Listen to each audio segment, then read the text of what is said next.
People always like to hear more about how to make more money.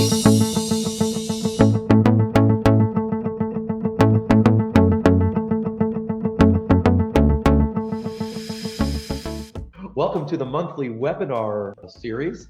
Really excited to have 𝐒𝐜𝐡𝐫𝐢, Dr. 𝐒𝐜𝐡𝐫𝐢 back. 𝐒𝐜𝐜, how you doing today? Doing well. How about you? I'm doing fantastic. So you and I spoke officially. You and I speak a few times a month, but officially we spoke. I had you on the webinar series about 6 or 8 months ago.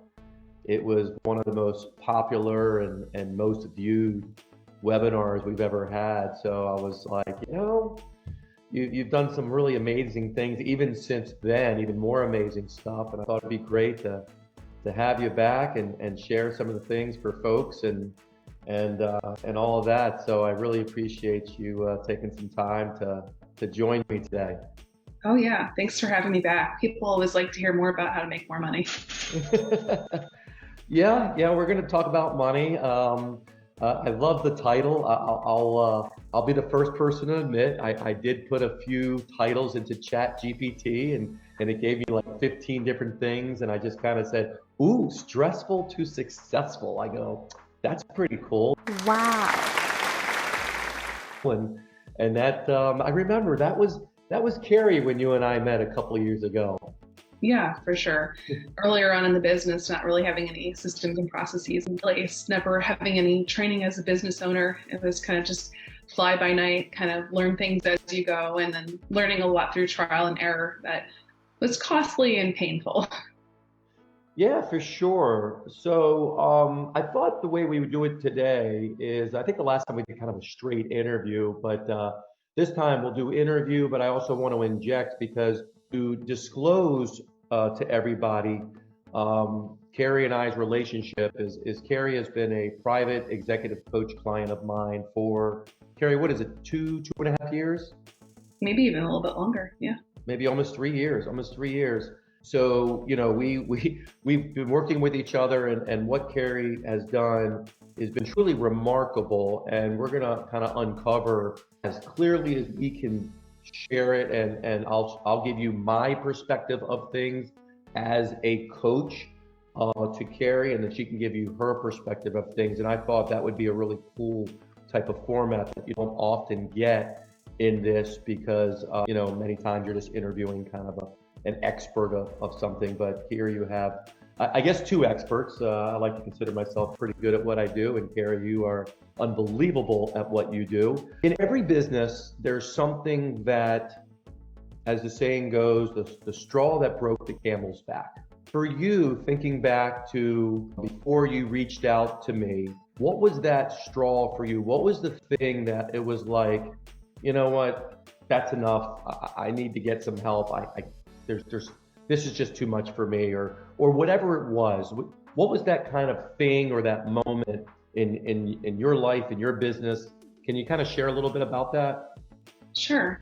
I guess it was sort of an accumulation of things. Again, not really knowing how to run the business, not having any help running the business, but having the opportunity to grow because we had so many client referrals. As you know, the world needs a lot of mental health services. So we were growing faster than we were really set up to handle. And so it reached a point where I was wearing all the hats. I was doing payroll at 2 a.m. in the morning, usually transposing a digit and maybe overpaying or underpaying someone. I was getting literally 300 emails a day. Like, I had zero quality of life. Like, if I was not at work, I was thinking about work. It was very hard to take a time off. When I had my child, I was in the hospital bed, like texting after my C-section. Like, I didn't really have much downtime there. It wasn't really the lifestyle that I thought, this will just be some passive income starting a group. That's what everybody always says. And that was not really the experience, because then not only were there clients to satisfy, there were employees to satisfy, vendor partners, to think about insurance contracts, like so many different stakeholders, I guess, that I always felt like we're dissatisfied with things. And that was always like a crushing feeling, like I'm doing my best and nobody appreciates me. Nobody realizes the financial risk and the time I'm putting into it. Like, one postdoc said, like, you look really tired. And I said, well, yeah, I was up late last night working. She's like, you mean you work after hours? You take work home with you? And I'm like, yeah, how do you think all the magic happens? So it wasn't one thing. It was a accumulation of many things. Yeah. I'm sure there's a lot of people that can resonate with that. I wrote down a couple of things. I remember, when you and I did our initial call, and on an initial call, I was asking you questions. So, what's going on? What's prompted that you wanted to reach out? And the thing that really stood out me the most was the 300 emails. And I said, 300 emails, that's a lot of emails every week. And you went, no, every day. I go, I can't even fathom getting 300 anything every day that I have to spend the entire day actually sifting through, which obviously you couldn't spend sifting through. So things just piled up. I just thought that was just amazing to get that much stuff per day. And immediately realized that, let me see, what's the biggest problem Carrie has? Oh, that's right. She doesn't have time to do anything particularly well. And you are just going through your entire evening, instead of being with your family and your husband and your kids, you're just doing work because your business is growing and you just couldn't handle all of this. Is that kind of what you recall as well? No, for sure. And there was no time really to be thoughtful about strategy because it was always reflexive. It was, how can I answer this person the fastest without having to do the background research to really do a deep dive on that issue to keep this problem from reoccurring. And you would say, well, who are these people sending these emails? Like, are they asking the same questions again and again? Maybe you need to create like a template or a training so that they don't always just have to come to you as a single source of truth on this issue. And so that's what we did. And then I also thought, well, I'll hire a virtual assistant to help me with this email management. And so instead she made me 50 different Gmail folders for all the top message senders. I'm like, I don't have time to read 50 email folders. It's just time consuming. So it wasn't really so much about time management. It was about how the time is being filled because I was just the only person that was able to satisfy these, but sometimes the staff would just ask me kind of off the wall things like, what's your best book recommendation for bedwetting? I'm like, I don't know. Just like, look at Amazon, find something. Like I can't know all the clinical answers and all the community resources and all the HR answers. It was just too much, so to teach other people sometimes how to solve their own problems, who to go to in the organization if they had which challenge.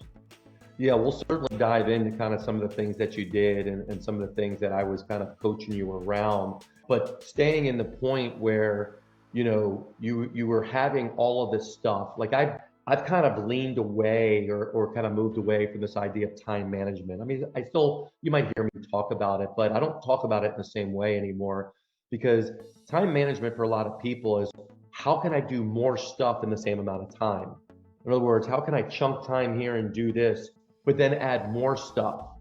And for you, I was like, Carrie, you don't have a time management problem. I go, the problem you have is you've created yourself as the center of your universe and the center of your business's universe. So all arrows pointed to Carrie. And the focus became, when we spoke, how can some of the arrows be focused to some other resource? Whether it's a person, a piece of technology, whether it's an SOP, which is a standard operating procedure of how to do something.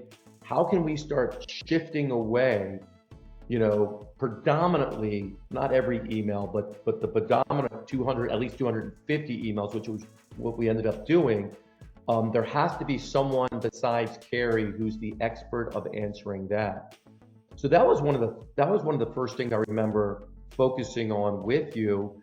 Do you recall, because there was resistance points, Carrie, do you recall any resistance in doing it? Like anything that you said, oh my God, there's just no way we can do it. I need to be the person. Like, was there anything that you can recall around like the difficulty you had doing it, or maybe the mental resistance or blocks, or anything you can share around that?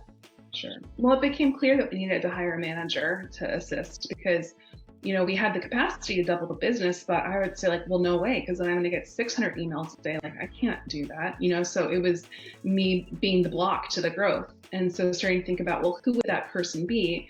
And of course, my default was always, well, like, it should be a clinician because then they can generate revenue too. But a clinician didn't know how to do the things that I needed the most help with. And so not being afraid about the cost of hiring somebody, but really trying to hire somebody that was best for the job. And we went through a few iterations of that because I would be like, this person seems fine, let's hire them and hope it works out. But I wouldn't really be taking the time to screen them, to properly train them, to test the outcomes of their work and make sure that they were satisfactory and give them feedback. Like, I didn't have time to teach somebody else how to do all the things. So we ended up making some not so great hires, but then it was more time to then have to go through again and again until we finally found the right person, who was very self-sufficient, luckily, and very motivated and ambitious. But now she's getting 300 emails a day. So needing to find somebody to assist her too. But definitely being open to investing money in the business to grow the management infrastructure, I feel like was a critical turning point, because she immediately alleviated the majority of my workload to the point where I was like, well, what do I do with my time now? Like, I felt a little guilty about it. Like, I still want to be relevant somehow. And like, so sometimes I'd kind of meddle or like try to get back into the things I had already turned over, or think that only me could do them the best way possible, which is just kind of egotistical. Because I found that most of the things that required like attention to detail or kind of rote processes were not the things that really interested me and how I wanted to spend my time, and I wasn't the best at them. You said a lot of stuff, and I'm going to try to unpack it a little bit. The idea is we started with one thing, one outcome. And the outcome was, let's reduce the number of emails you get. So as a coach, I was looking at this as, if we can singularly focus on one thing, then the things that we start putting in place have to affect that one thing. If you focus on too many end results, it could get really confusing and overwhelming. So with Carrie, I said, let's just start here, knowing that it wasn't going to be, it wasn't going to be as simple as Carrie's making it. There was a lot of other things that I want to unpack as well. But the idea was, Carrie has 300 emails. If she has 300 emails, then there's a couple things going on. One, she either doesn't have any other type of management team in place, or two, she does, and they actually aren't doing the job for whatever reason. Turns out, Carrie really didn't have a management team in place. She is so good at handling so many things, and obviously, Carrie doesn't have a work ethic issue. She would do anything possible to do the job. And that's kind of her strength, is also her Achilles heel, because she kept taking on more and more and more until it came to the point of, I have literally, how many people at the time were in the company? Is it, I want to say 25, 30 when you and I met, somewhere around there. So you basically had 30 direct reports, because nobody could really do their jobs completely without you somehow connected to it. You might be able to do the patient care, if you don't know, Carrie's in the mental health space, psychotherapy, but there was something else they needed, like the bedwetting article or book or whatever the thing might be. So that became the focus. And then we started looking at, so Carrie, where is the greatest friction within you? I love that question that I asked you, is where is the greatest friction? Where's the angst? And we started focusing on the person that could take away that angst. And in your case, as we started talking about, it was kind of like a number two person. It was someone that was the, what do we call it? The practice manager? What did you end up calling this person? I know now they're kind of moving into that kind of COO role, but we looked at it as who? I think director of operations. Director of operations. Okay, perfect. So in order to get a director of operations, it's not just so much hiring a director of operations. Now, before Carrie and I ever got back on another call, she's like, hey, by the way, I just hired someone. This is how fast she moved. It was like 2 days later, I go, you did what? Because I said the homework was, let's create a job description. Let's get clear on what this person would be doing. And let's make sure the things that they're doing are directly related to taking off stuff off your plate. Because what I do know is, when you hire someone, their job is to do one thing and one thing only primarily. That is, remove something from your plate that you don't want to do anymore. You reacted instead of going through kind of putting the job together. And what happened with that person? Like, what can you recall? What was the kind of the results of that? What happened with you, the staff, and with them when you didn't take the time to kind of think through what is it that you wanted? It's easy to look at a resume and say, oh, this person has a lot of relevant experience. I'm sure they can handle this. But sometimes it's about the personality and, like you said, the work ethic. Because I need somebody who's not afraid to do hard work, who wants to see the organization grow, not who's going to also say that they don't want growth because it'll mean more work for them. So interviewing somebody one time, it's really hard to get a feel for their personality. Maybe to ask them deeper questions, have additional meetings, sometimes even to have like a one-day working interview to see how do they mesh with the team. It was hard to find somebody who had the soft and the hard skills to do, the soft touch and high detail work together. In hindsight, you always say, well, debrief, look back, what didn't work out. Well, when she came for the interview, it was a virtual interview, and she couldn't get her phone working right. She was in the car, the audio and the sound quality was not very good. And if that's how prepared you are for the $85,000 job interview, that's not a good sign. And then one of the references was oh, she's very nice, very capable, but not really a go-getter. And I was like, oh, well, they seem kind of biased. That's probably not a general representation of the skills. Just so eager to hire that maybe overlooked some red flags that would have slowed down the process. That is exactly what I wanted you to say, because I think so many people listening right now and that will be listening is when there is something you want, you will overlook the obvious flags that are there, but you don't see them. It's like having blinders on. And when that emotion is high, when that angst is high, we're looking to, I just got to get somebody, this person's good. And you literally have references, at least you check the references. I know there's times and people I've worked with, and they don't check references. They're like, I'm afraid if they're going to say something bad, let's just hire them, we'll figure it out. And the person said, and you quoted, they're not a go-getter. Even though you flat out said and you wrote down, I need someone that's not afraid of work, that's going to be able to dive in this stuff with me. But we're so good at this, Carrie, you justified that, they're probably biased. This person's probably exactly what I'm looking for. Who knows how much more time and angst it added to your schedule with trying to onboard and train someone that is just frankly not the right fit. You realize that, okay, this really isn't the right fit. And instead of saying there's nobody good out there, we started to take a couple of steps. And I know just from my standpoint, working with you is we always have to begin with the end in mind. 𝐕𝐝𝐴𝐻𝐿𝐽 said that. And the end was, we want a person who can ultimately help me with this. And you became very clear on what are the things that you wanted this person to do. That would then turn into, you wouldn't get 300 emails a day. And you slowed down a little bit. You wrote your job description. You were clear on who she would oversee. And you also became clear on her success metrics. What are the outcomes of her job that are objective that would let her know, let alone you, that she was doing well? Do you remember that experience of writing those things down and what was the thing that you really wanted to say, if she could just get this off my plate, that would be fantastic? When I sat down to think about what are the things that I do, just the breadth of the variety of tasks was pretty surprising. I had educated myself how to become expert in billing and credentialing, about HR processes, about marketing, social media campaigns, recruiting, so many different things that somebody needed to be somewhat knowledgeable about or able to learn. And so it was hard to find a candidate like that, which I think is why I was willing to settle for less. But somebody who had the eagerness to learn and for whom I felt would be a good match, somebody that I could teach. If they were going to ask a million bajillion questions and not be willing to try it out on their own, then that might be a little bit part of a working relationship.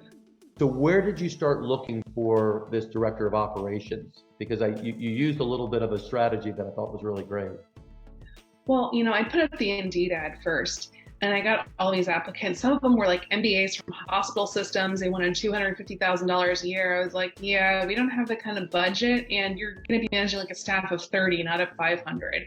So that didn't feel like the right type of person. Or then we had people who were really just office managers. Like they had overseen like receptionists and billers, but like they didn't know how to do that full spectrum of tasks. It felt like it was going to be too much of a stretch. And so I kind of got tired of just looking through those types of resumes and spending a lot of time on those interviews. So I went through LinkedIn and I just tried to, like you can filter by location, by job title. And then I looked down the list, and the way I found our person was she had one of those open to work green circles around her picture. And I thought, well, I'll reach out. And so she had like a decade of experience managing an urgent care center that had mental health and physical health components to it. And she just happened to be newly in the job market. And she wasn't even sure if she really wanted the job. She was like just willing to hear me out about what we were offering. But it became pretty clear that she'd be very expert at getting the job done, and that that she got along well with everybody in the interview. Felt like she'd be a really approachable, easy person to work with. And she was very detail oriented, was not afraid to work hard, and she had experience with all the variety of tasks we needed. So we were very fortunate.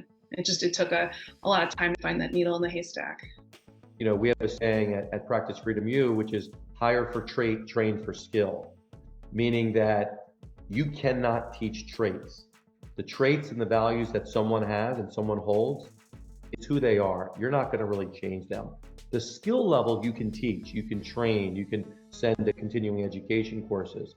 And I think it was important that when Carrie started to get clear on the type of person that she wanted, she was able to hone in on those specific characteristics or traits, and then start looking at the skills as well and putting that picture, versus only looking at the skills and then convincing yourself that they're the right kind of person.